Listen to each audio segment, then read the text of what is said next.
Today is October 31st, known by many as Halloween, and there is a lot that we can talk about regarding Halloween.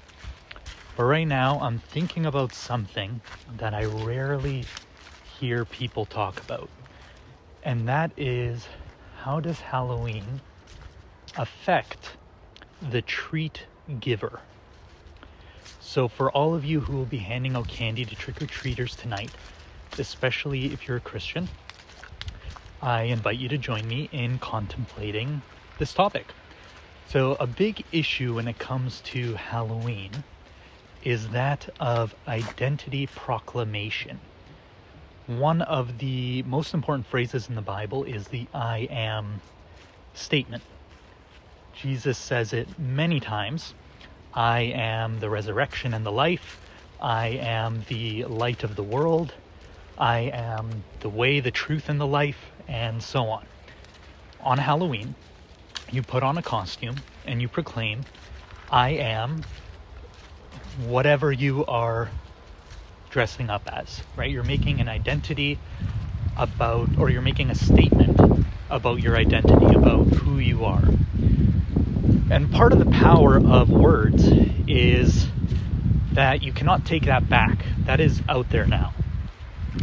And when you claim an identity that is not your own, you attract evil spirits, demonic forces to you.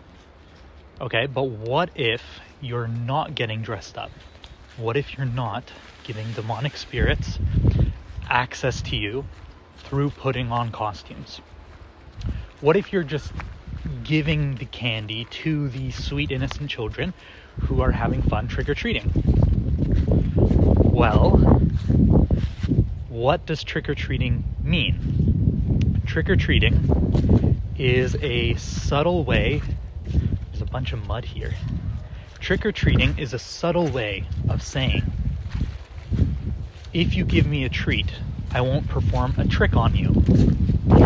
Now, a trick is a deception. Anything from playful mischief to intense maliciousness.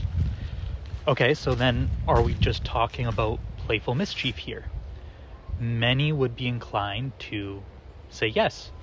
And in the eyes of the children that are trick-or-treating and their parents, it is. But we're not talking about the perception, we're talking about spiritual warfare. And what's at stake in spiritual warfare? Your soul. So no, we're not just discussing playful mischief. Now you need to remember that deception is the weapon of the enemy.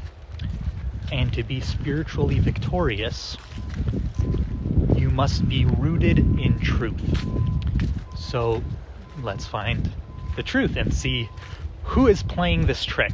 So a child comes to your door and says, trick or treat.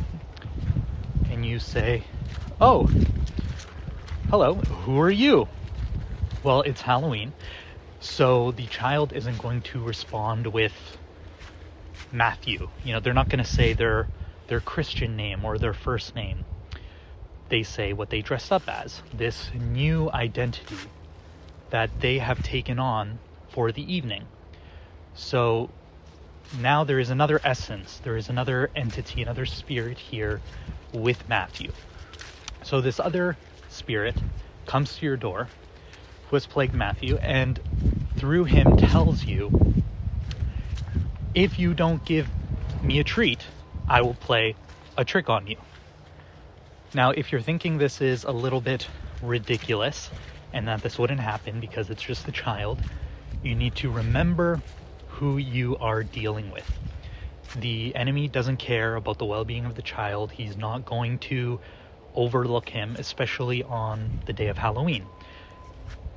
And again, the weapon of the enemy is deception. And an innocent-looking child is a perfect tool to deceive with. Just think how easily we let our guard down when we're interacting with children. So if a demonic spirit were to come to you or to a group of people and say, Worship me by providing me with an offering, or I will inflict misery upon you. What would be the correct thing to do? The correct thing would be to turn to God, to call upon him, to trust in him, to turn it to him for protection, and to repel the demon in his name. If, on the other hand, you decided to listen to the Spirit and to provide an offering to appease them, that would be in direct violation of your faith. You would be taking part in this demonic ritual. That would be a betrayal to God. So, back to trick-or-treating. A spirit comes to your door and through this child tells you that if you don't give them a treat, they will play a trick on you. And now, to appease the spirit, you have given them a treat. Well, then you have just turned away from God and you have aligned yourself with that spirit. You have taken part in this ritual, probably without even thinking about it. We've all been at some point deceived by, the simplicity of this.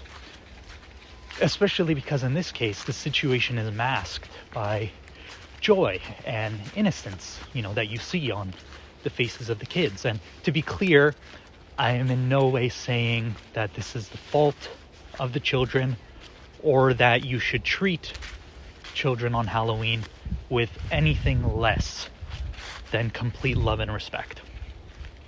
But this has all happened right in front of our eyes, with everything in plain sight, and consent given by all parties every step of the way.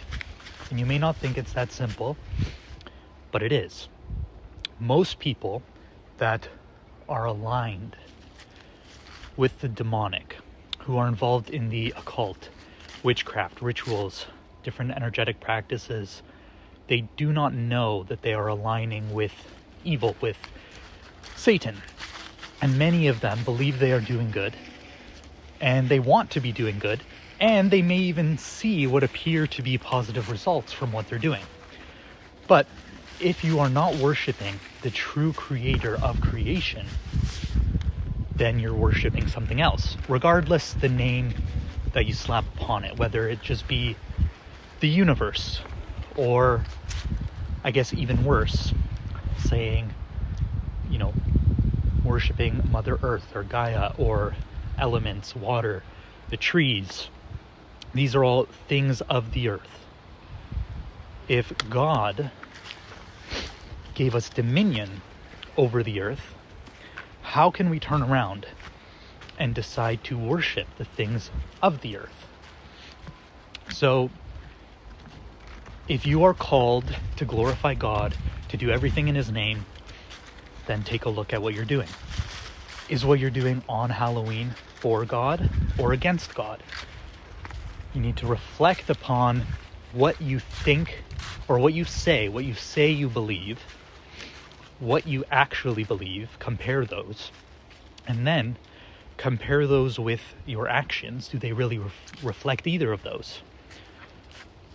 Now, this is something you should not only do on Halloween, but especially for Halloween, because of just how, much of it is to be, or how much it is designed to not be for God. And based on that reality, do you think it's possible to have a middle-of-the-road solution? If you're now thinking of opening your door to trick-or-treaters and not giving them candy, would you be able to stomach the look on their faces? Is there something else that you could do for them in or out of that situation? Should you do something completely different than trick-or-treating altogether? But whatever you do, don't do any part of it blindly. Don't assume that there are no other powers at play, and especially don't assume that you can just take part without being affected.